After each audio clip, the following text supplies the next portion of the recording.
Chapter 12, Designing Programs for Learners in Challenging Times, Curriculum and Instruction. The thing a little bit different here is a lot of this will come back to you when you go through your methods classes and continue to study, continue on your journey to becoming a teacher. There'll be lots of talk, lots of discussion, lots of demonstrations and stuff of curriculum and instructional type things. So this is, again, as a flyover of what this is about, and mostly as any survey level course to familiarize you with what these terms are and what they're going to mean to you.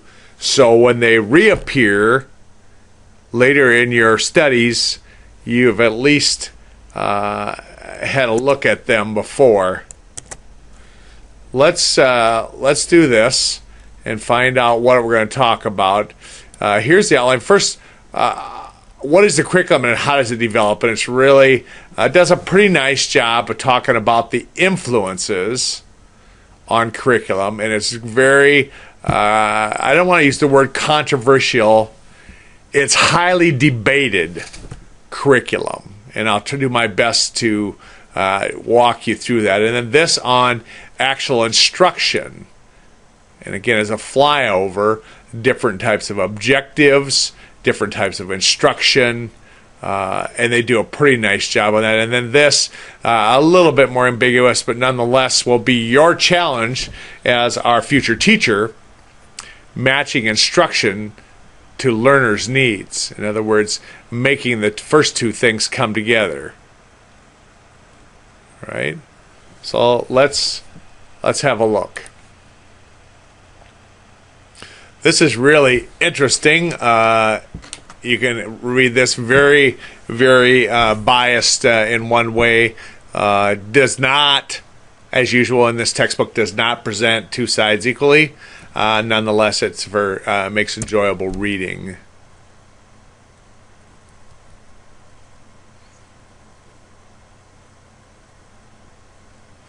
So what is curriculum? And how does it develop? Let's jump back here and say, curriculum is this. It's an environment that is created by the interaction of all efforts to support learning. It goes here. Curriculum relates to anything and everything that supports learning. Okay? And it goes on from there, and you will read this. Curriculum down here also includes informal and less obvious parts of the school day, like mottos or slogans on the school walls, types of student work displayed in the classroom, and even ways desks are designed or desks are arranged, all considered to be part of the curriculum. Okay, and it can include these things: what's taught, what you use, how you do it, what the outcomes are, and how you organize your school. That all can be considered part of curriculum. Okay. So what are the influences on curriculum? As benefits of our democracy, many people and groups have a say in selecting the curriculum of public schools. And this, again, is where it becomes contentious, at the least. This figure here down here illustrates many different factors and forces involving the curriculum. And so look around here. Here's the curriculum. And start in this close one, the school.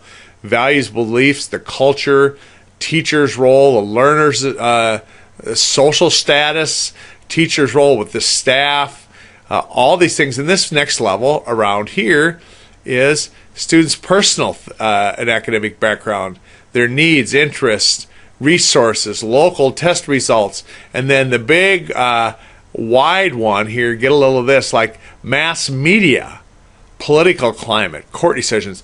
And of course, political climate now is toxic as it's ever been in my lifetime. And so a huge amount of pressure from the political climate, as is that first story was about. But I'm going to clip this, and this will be your first clip to bring in, and I'll show you where to put it in your notes.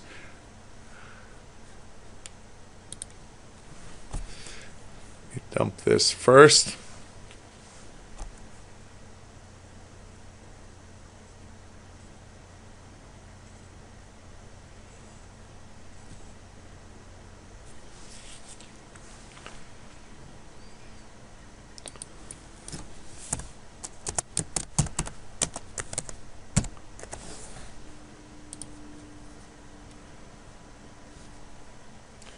Okay, and again, like I say, this political climate here, courts, reports, curriculum, supposedly researchers, legislation, national tests, teachers organization, of course, hopefully research, textbook people also have a say, as you see in this textbook, that these authors come up with a lot of generalizations that they don't have any data support, even though they're big believers of data supported things.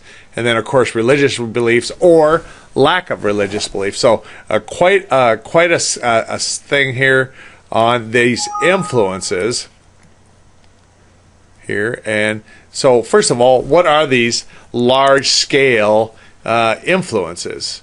And I'm going to give this to you. Here is a number 1, and it'll be these things here.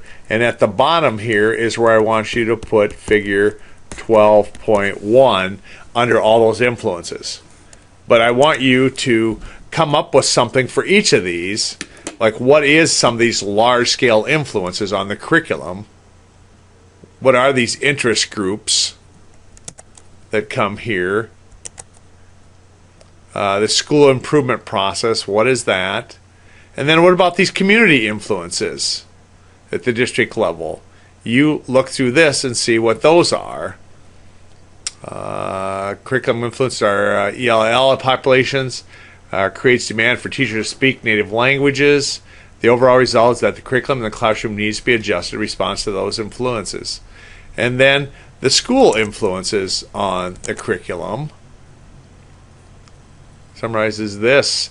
The individual school can have the curriculum assumption about learning, for example, make a significant difference in which subjects are emphasized, what is taught, and how.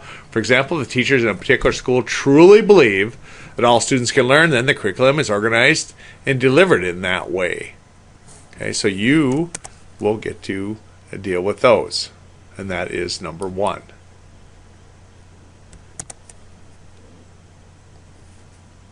What about developing curriculum? Those who are engaged in developing curriculum bring their own views and beliefs. And I am one of those, that I have very specific views and beliefs. And if I was designing curriculum, and I get to design the curriculum for this course, and it's peppered very strongly with my views and beliefs. Okay? And some of you don't like it, some of you don't care, but nonetheless, you would have to have been asleep this term to not know that's how this course is developed. Well, it's the same way with school. Whoever is involved obviously is going to bring their views and beliefs. For example, some people believe students can be trusted will press for activities that allow students the initiative to open-ended explorations. Whereas curriculum developers who believe that students will make a mess and break manipulative materials will develop activities that rely more on teacher and more structure for students.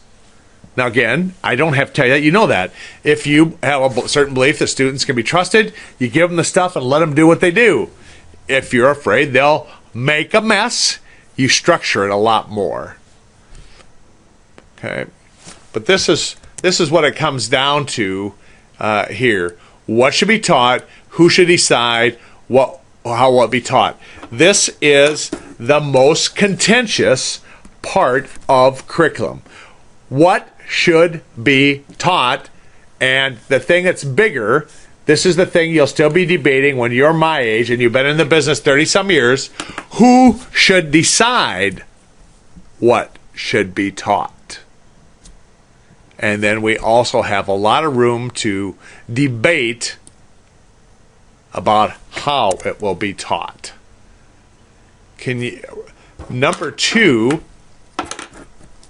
will be, this is for you, influence of these. You can read this part here, a whole thing, and make a comment about these.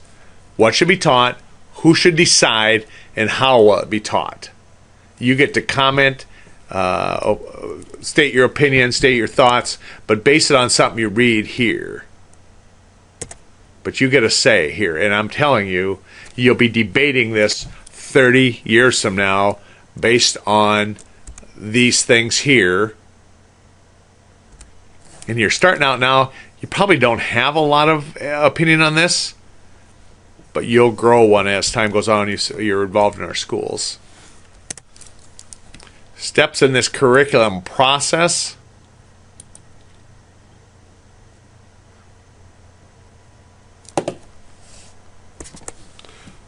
So, as it states here, a good place to decide is, what are these steps? And so here they are, and I'm going to do this, say, determine what needs to be learned, what the outcomes, what they should be able to do at the end, what are we going to use, what content, how are we going to organize that, and what learning objectives. And a little bit later, we'll talk about the difference between objectives and curriculum, and then the sequence, what order should we do that in, and then how are we going to know if we did it? How are we going to evaluate? So I think I'm going to make this will be our second one. I'm going to clip this. And so you have that because it gives you an example here at the end of each one. Let me clip this first.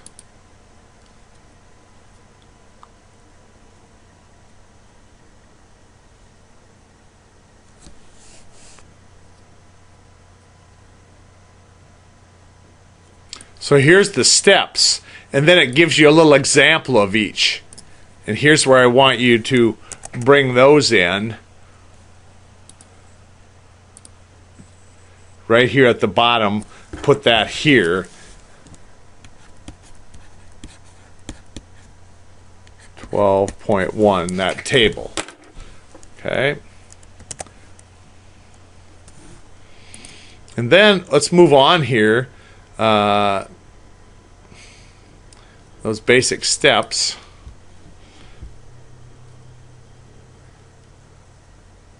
To what extent the learning outcome support preserve the democratic society, and that comes right here.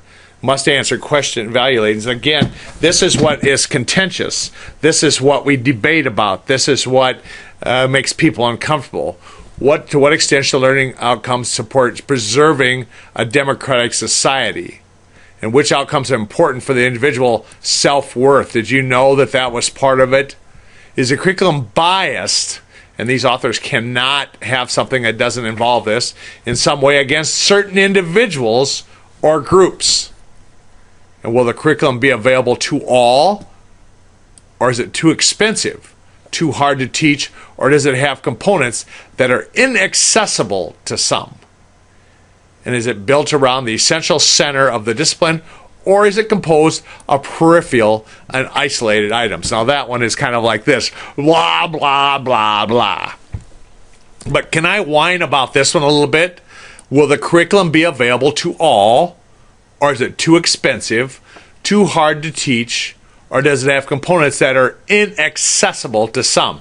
So here's what happens here, that we have some worthy things that we want to use in a school, but not all the schools in the district will have these. And so this is where the courts have stepped in and said, it has to be the same. Let me bring it down closer to home, and this is what gets me whiny when my kids were in school. There's a certain assignment that really would be much better if it was done on the computer. A process, a design, a development, or something like that. But hey, not all kids have connections at home. Not all kids have high-speed curriculum or high-speed internet. So, in the name of this, we're not going to use it at all. We're not going to allow the kids that have this high speed to use this method of learning, which is far superior and forward-looking because of the few that don't. I know, Dr. Fegan, it's not fair, it's not fair. I know, but here's what you do then. If this is you set up a time at school where students can come and use the high speed at school, or work something out with the community center or the library to deprive the rest of the students because of the inaccessibility of a few to me is really backward thinking and part of what is dumbed down our schools. So you will be one of our worthy, caring, loving teachers that will want the best for all, and that is right here, is available to all, is you'll find ways to make it accessible to all without dumbing down and preventing the rest of the students from developing the skills they should have. Okay, I'm done with that. So this, I jump to this curriculum designs, and it's very interesting, these different things. So here's the different curriculum designs. This is, I'm not going to give you this one, but I'm just going to make you work through this. So here's the first one. It's called a subject-centered. Subjects are identified, organization of content, tight and narrow. This is probably the most traditional. It is still the primary strategy is lecture. Teachers are expected to teach subject matter according to the prescribed sequence. Students learn the content. Okay, so we have the role of the teacher, very well laid out, role of the student, and then the relationship to this standard. So in traditional, it's lecture, and students learn the content. The narrow focus allows students to learn more content in less time. Here it is, memorize it, we'll give you a test. And then the next one is this theme or big idea. So a number of subjects are integrated into a theme. Themes are examined in big ideas, drawn from each subject area, and the big ideas are emphasized. So here's what your role is. You may lecture, but focuses on a broader generalization instead of the depth of a particular one. And then students are expected to develop broad understanding across a number of content areas. What about a spiral? Have you heard that term? Can you say that out loud? Spiral curriculum? The curriculum is viewed across a P12. Do you know what P stands for? Preschool through 12. Sometimes we see this as K-12, but in this case, when you see anything P-12, it means preschool through 12. So the curriculum is viewed across P-12 continuum. Continuum means all the different steps going forward. And the key content is taught more than once. In early grade, a particular topic is introduced in a general way. Several years later, this topic, and this has become very popular in textbook design. A spiral curriculum means we introduce it in grade 1, we bring it back in grade 3, we emphasize it in grade 5, we go deeper in grade 7, and then in high school, they're expected to have a project about it. So use a variety of teaching strategies and have sufficient time to do this, and students are expected to learn the content in depth over time. So then there's this controversial one by the feds, Common Core. It's a focus on key concepts and skills all students should know. And the Fed said so. Rather than discrete, can I laugh here a minute? That's what again goes back to this story at the beginning of the chapter about the advanced place classes. They don't want the government telling them what should be taught, but they're very willing to have Common Core in here. So again, kind of a two-sided thing that we want it one way but not the other. We don't want the government telling us what to teach, but we want the government to tell us what to teach, and that's what we call Common Core. Rather than discrete disciplines, integrated blocks of content may be offered. Core content is taught in relation to daily life and topics. And then mastery curriculum, levels of learning that all students are to reach, and identified students are given as much time as they need. You don't hear as much about that anymore. There was a time that was the big thing. You didn't move forward until you had mastery. And what do you think happened? Well, yeah, you had kids that were done right away, and then other kids that it's kind of like modular learning now. That you didn't move forward till you knew, and then we had kids drop way behind. Provide a variety of activities and ways for students to reach mastery. Teachers also must be skilled assessing students. And then problem-based, students work in groups, representative of a problem. Solving problem requires that they are new content, and teachers a guide, coach rather than this. And then a standards-based is about learning concepts. So here's what I'm going to have you do. I'm going to just have you, here's what these are. You are going to come right below it, and this will be number 3 on each of these, is what is a teacher's role on each of these? 1, 2, 3, 4, 5, 6, 7. each of those. What is the teacher's role underneath what these are? And again, can you say them out loud as you go through these different ones, what these different curriculums are? Because I want you to be able to speak about these. And it will help you if you say them out loud. Mastery curriculum, problem-solving curriculum, standards-based curriculum, like that. Then these types of curriculum, and they circle back here a little bit. Core academic skills and ability to apply those skills to concrete, like technical, job-specific, employable skills. And also I'm going to ask you here is, down here, what are these things? This will be number 4, is what are some of these technical job-specific skills, and what are some of these employable skills that you may need to put in this college or career curriculum? If you got to say, and I don't know how much the textbook does here, you can read this, but what are those employable skills?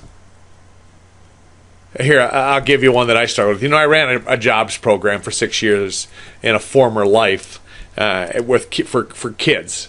And most of them are kids that had mild disabilities. But one of the things that was really hard is to work on time. That I worked with a lot of kids that didn't come to school on time, didn't come to school regularly. And it was really hard for them to understand the importance of coming to work on time. That wasn't a job skill. That was an employability skill. So you come up with other ones there. Number 4. And then what is co-curricular and extracurricular things? And you know these terms are somewhat interchangeable. Other than co-curricular sometimes, and one I can think of that's co-curricular is the VOAG class has the FFA with it, and FFA is considered co-curricular because it's part of the class. So subjects outside of that core academics can be argued to be equal importance with basic skills. During times of budget cuts, various pieces of co-curricular are often targeted. Why? Well, again, these authors make this like it's a bad thing, and the thing that these authors do not want to accept is that somebody has to be the bean counter and be responsible for how much money is spent. Remember in schools that there's no money spent without taking it from somebody? And so often these same people that criticize this really don't have any other solutions to this problem. Then the prime reason for many students to stay in school are these things. And my kids and you were also very involved in extracurriculum things or co-curriculum. I think it's band is considered like co-curricular also because it's taught in the school day. Where obviously like sports are extra curriculum because they are not taught. They're completely separate. And yes, I had lots of kids and knew lots of kids that this sports, this extra curriculum is what kept them going. See, I didn't put any numbers there. You don't have anything on there. So the hidden curriculum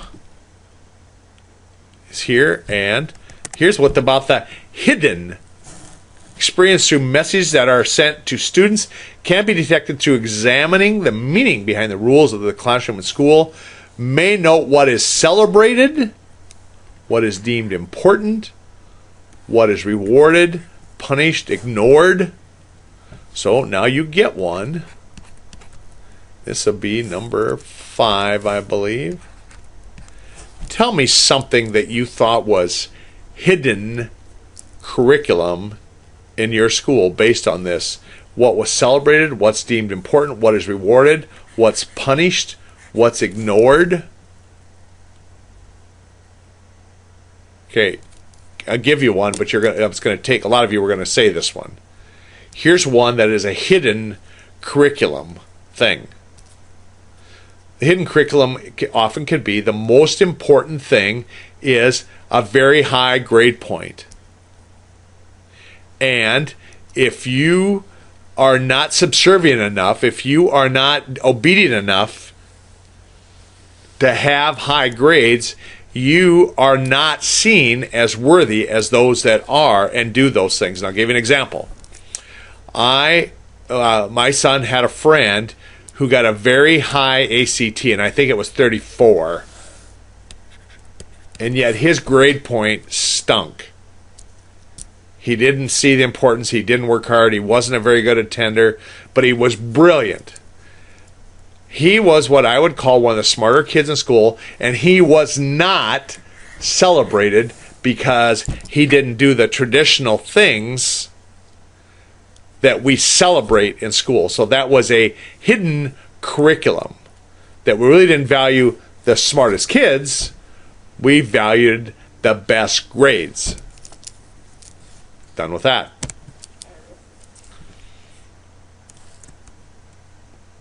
Okay, I want to make sure I do this because I want to see what some of you come up with.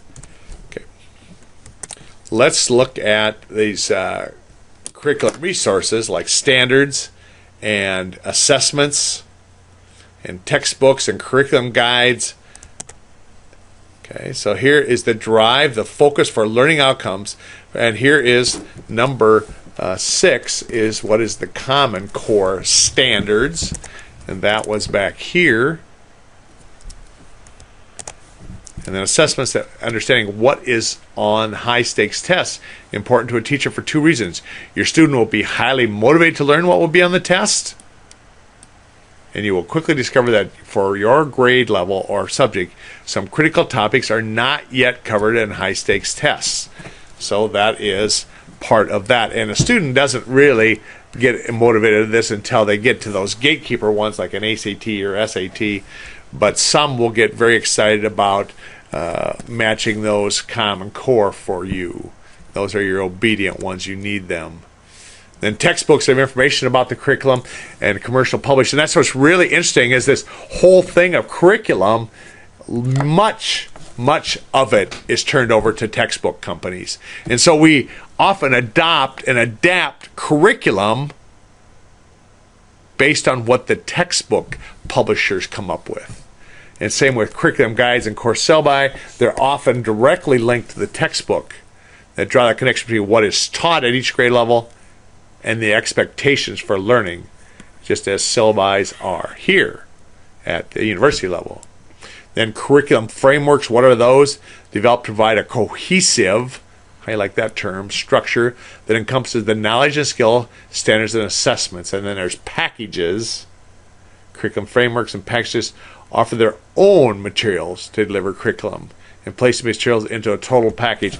And you'll see, especially big districts, often will do that, come up with their own curriculum packages where they lay the thing out of not only what's the textbook, but here's the videos you're going to use, here's the tests that go with your units, here is the framework in which we're going to do it, here's the outside activities, all laid out for you. That would be a curriculum package.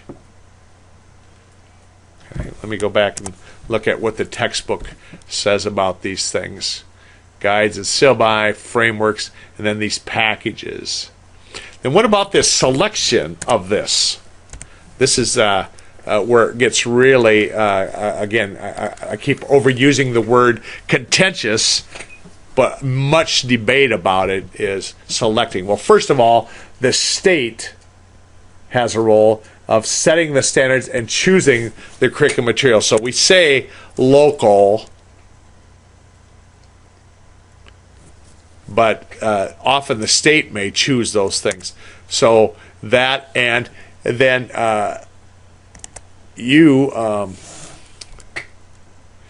get to talk about each of these things here on number 7. And you're going to say something about setting standards, choosing it, this open door policy, and the state adoption policy. And they are down here. So you read those and respond to that. And then we'll move on to the district's role. District textbook. And again, if you have a one-school district, this is a different meaning than if you're in a big district. For example, in Sioux Falls, what is there, 27 elementaries? That's a huge, huge deal, is to pick the textbook. And then a curriculum specialist and generalists, and then often aided by teachers on assignment. And if you're not from a big district, you've never heard that term. Teacher on special assignments in Sioux Falls. Often there's quite a few teachers on special assignments, and you are going to respond to each of these on this. Teachers who are assigned to the district office for a limited time in order to accomplish specific curriculum things. So here is your number 8. You get to respond to these 4 things here. And then what is it of the local role? Well, this is you. You bring that curriculum to alive in the classroom and informed about the state standards and benchmarks. And why this is important is because you really, all these layers above you, and we went back and we looked at designs of schools and school structure. But when it comes down to it, the most obvious ambassador of any school is the teacher, is you. Because you are the ones that will model and teach and relate and connect with kids and us, the parents. We don't, especially in our bigger schools, but we don't get to see the upward people. We don't see the 14 layers of stuff above you that select these curriculum things. We see you, our teacher, and you represent the entire school structure to us because you bring that curriculum alive in the classroom. So if there's any problems with it, it's still you. They are immune from criticism. So this is why we got to have you, the brightest and best people, and bring these curriculums to life that somebody else, the feds, the state, and the district put together. You operationalize that and bring it to life for the students and parents.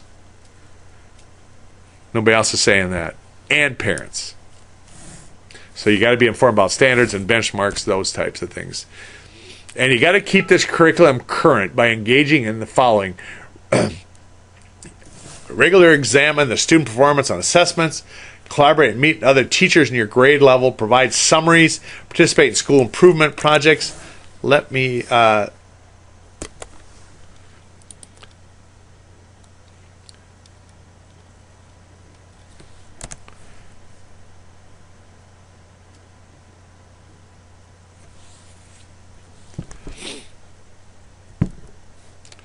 so let's move on to the teaching side.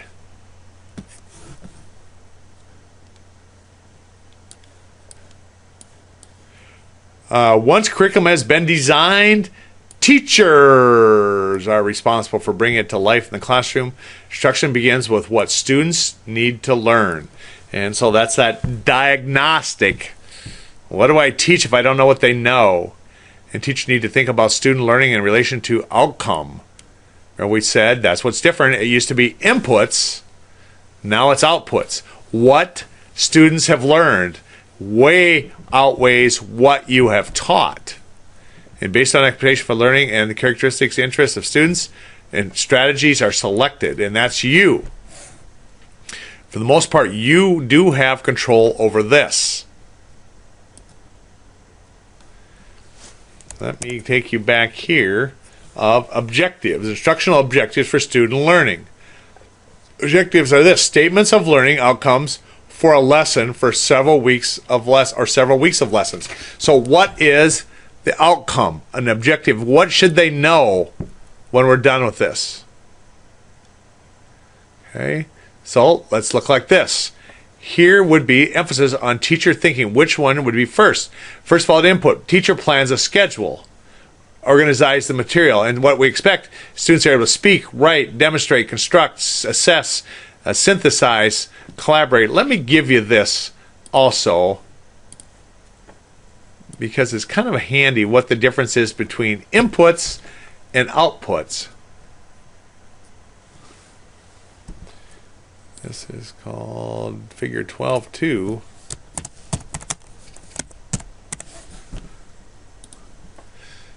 I say you going forward, now you have this of what is the difference between inputs and outputs. Because remember, we said it wasn't input based and now it's output. So at the end of your instruction, what should they be able to speak? What should they be able to write or demonstrate or construct or assess or synthesize or collaborate? Which of they should be able to do based on your teaching? Okay. So here's types of instructional objectives. First, a behavioral objective is expectations for student learning that are stated in terms of observable behavior. You have to be able to observe it. Can you observe, classify, name, list, or interpret? Those are observable things. A behavioral objective.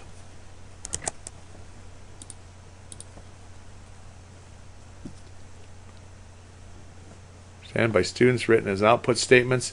So first of all, what number are we on here? We are on 8, so we are on number 9 here. And it's these things here, number 9. And just give me a second to take you through these, and then you come back. So we had objectives. Here's what behavioral objectives are right here. Observable behavior, and it can be written like this, such as what should they be able to observe, classify, name, list, or interpret, but not on words that can't be such as appreciate or understand. These are no. These are a no. Okay? And can be based on a task analysis. And we have this in our special ed world. What is a task analysis? A process systematically identifying and sequencing small learnings that must be accomplished in order for a student to do big. So here's a task analysis. How do we multiply? Well, first we start with small, that can you add and subtract? Because if you cannot, multiplying is going to be very impossible to master. And okay, so then we go on to these cognitive domain. What is the cognitive domain?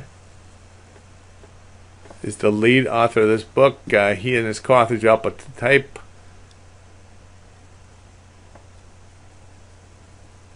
Okay, the basic premise of the educational objectives would be knowledge the learner was acquiring, a cognitive.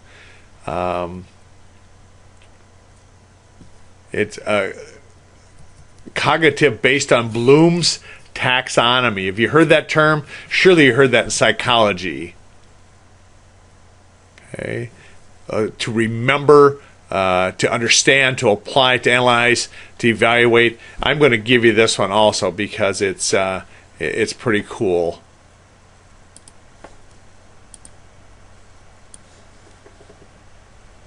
Bloom's taxonomy. Surely you've had this. It was 12.2, 12.3. Okay. This is, unfortunately, generally the level that we teach at, especially at the college level. Knowledge behaviors that emphasize remembering and recalling. Not anything else, but the next level of Bloom's was that you understand and how you demonstrate that. And then can you apply this concept? And can you analyze this? And can you evaluate this and create something new based on what you know? So you've got to have a feel for Bloom in order to get that part of it. And then affective domain here is a system for classifying and learning in the area of human reactions. So first we have cognitive domain, and that's Bloom stuff. And then affective domain is your human reactions to that. Okay. And then this is Crothwell's Bloom's thing, and this is based on affective domain, human things like receiving, responding, valuing, organizing, and characterizing. You want that too? Let's put that in our notes also. And this is, this ain't right.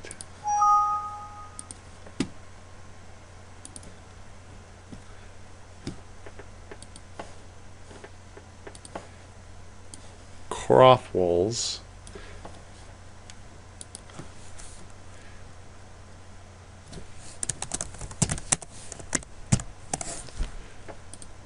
and it is the other side of Bloom's. It is the affective of receiving, responding, valuing. So let's put that in here also on this page. Let's put Bloom's under Bloom.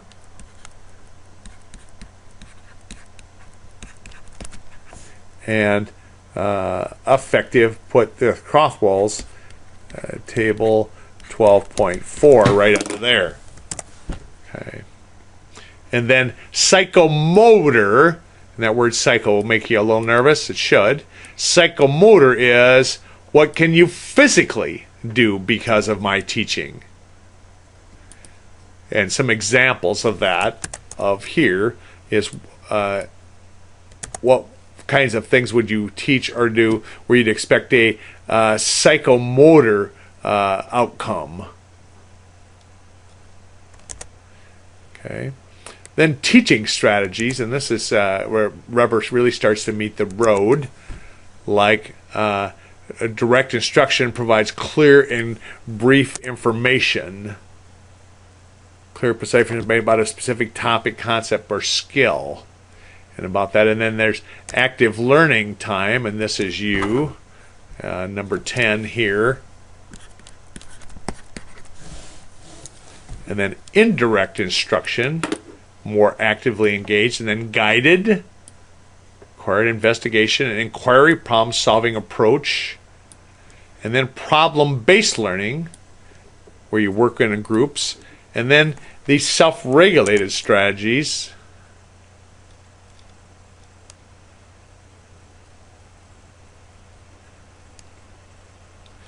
Indirect instruction here.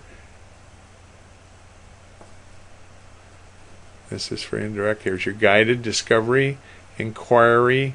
Pretty good read on that.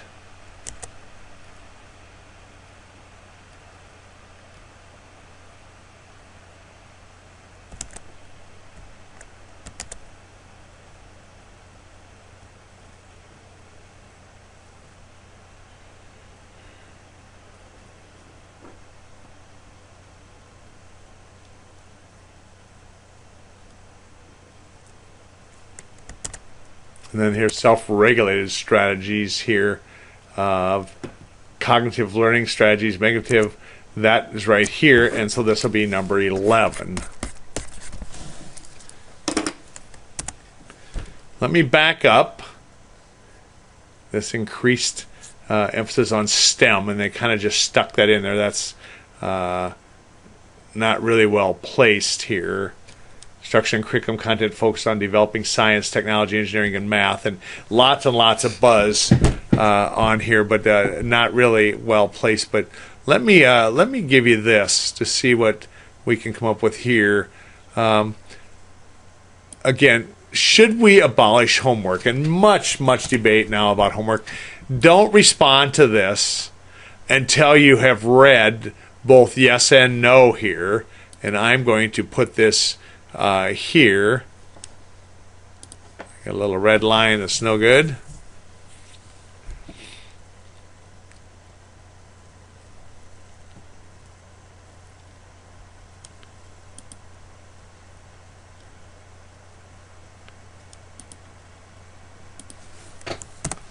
Is that you respond to that with your classmates. Should we abolish homework?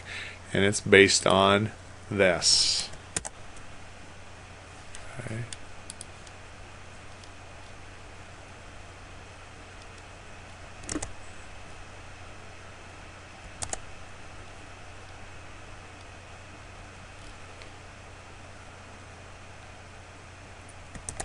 So organizing students to maximize learning. So this is not new to you either. The different grouping.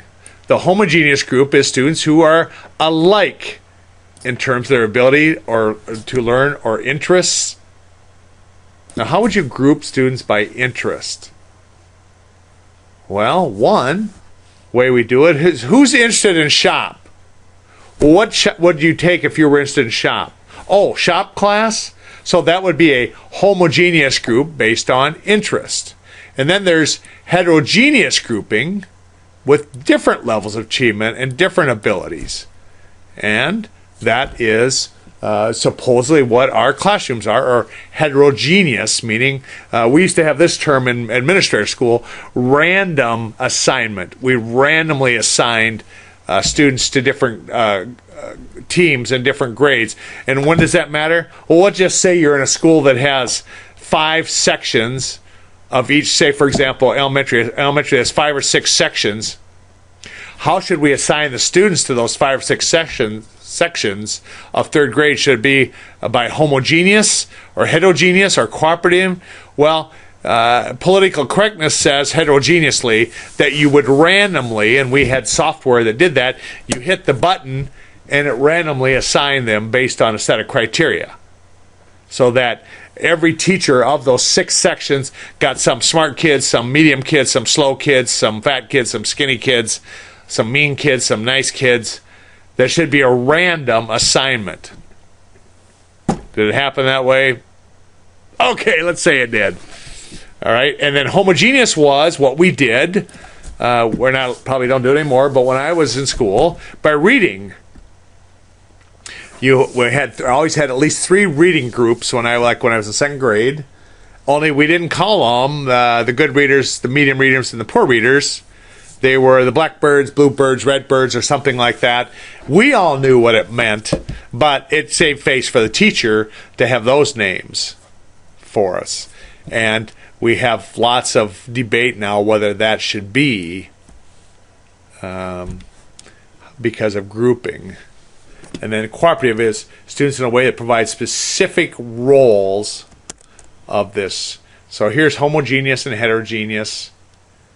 And then cooperating provides specific roles responsible for each student's. Let me just read this to you, and this term is new to you. Widely used approach to grouping is cooperative learning, in which students are expected to work together to accomplish tasks and are held accountable for both individual and group achievement. In this approach, the general plan is to have a mix of students of each group will include students with high, middle, and low abilities. An alternative to group students together according to interest and assign them to activities of interest. Typically, cooperative learning groups work together for several weeks or longer, and that's a pretty mature student. And if you've got a project that's several weeks, you have to have markers in the sand to move them forward, or you'll get to the end of weeks and have a group that hasn't done anything. Because what will happen if that comes is you'll have some high doers that want to do the whole thing to keep them moving.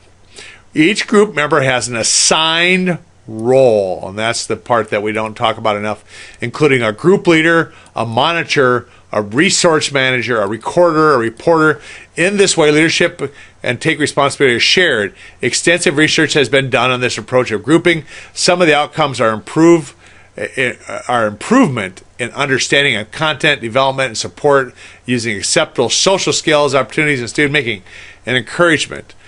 Criticisms of cooperative learning include the arguments against homogeneous groups cited previously. Other critics, including many parents, object to grading students based on the group accomplishments. Here, they're not saying this one, and here's my criticism of cooperative learning. It takes a lot of time to plan this and execute this so that everybody is in a decent group and has a role that they can be successful in, and that you have clearly defined what that role is.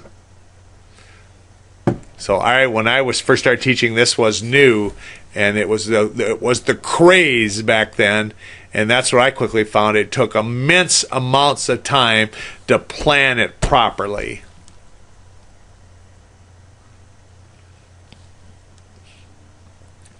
And in this world of teaching, time is always a factor.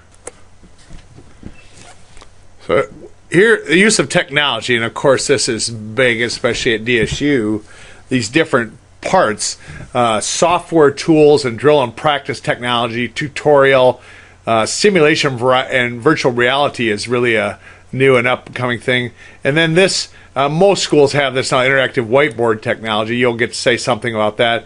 Then web-based collaboration and social networking tools and assistive technology for special needs. And I have something for each of these, but you are going to enhance this now based on what's here. And so this will be number 12 here. And just some examples. Let me write this. Number 12. Some examples and some advantages. Some more on each of these. And you know of each of these. There's none of these you don't know about. Like assistive technology, you don't maybe not know what this is. So they tell you here, assistive technology. So you read those and respond to that. It's number 12. Now let's go on to the next, matching instruction and learners' needs. And let's take a look here. So these different things, this differentiated instruction is a regular practice of employing a variety of instructional methods and learning activities to match the different ways the students learn. Have you heard of that? Okay. And what it is, it allows students to choose the level that they want to learn at.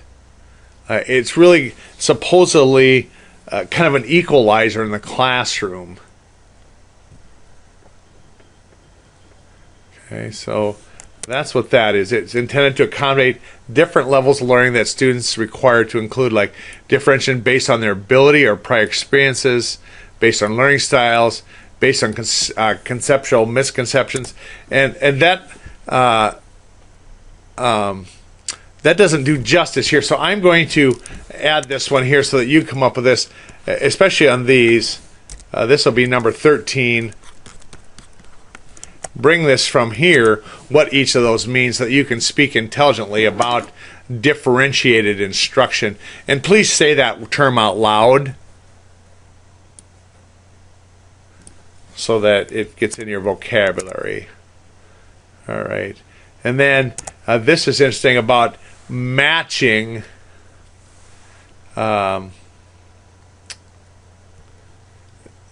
things for English language learners, and they're right here. And so you'll just bring those in here for number 14. Something about each of those. One line, and they're right here. Okay. And then same way with this, students with disabilities, and that's right here. And you'll get that, number 15. And again, this is not new to you, this predictable classroom, demonstrated understanding, themes, effective. You will have that here. And then a collaborative classroom.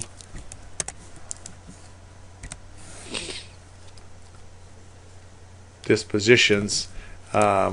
Here's what dispositions are. So I'm going to make that number 16. What are dispositions? And work with special educators to review to implement IEPs and develop a general list of instructional strategies for learners with special needs. And it gives you a little of that for each one of these. With learning disabilities, with hearing impairments, visual impairments, physical impairments, emotional difficulties. You don't have to write the book for each one of those, but you give me something about those. Number 17. And then monitoring progress through data-driven instruction. I say it's kind of funny because that's our new mantra, data-driven, yet we spent a large portion of the last thing talking about cheating. And then we take those numbers and reflect data on it. But provide frequent things here. Data collection, data reflection, data translation. Again, I'm going to give you this. This is number 18. as you respond to what each of those things are. Summative, formative, and we had some of that. You know these terms from last chapter, the difference between a summative and a formative assessment.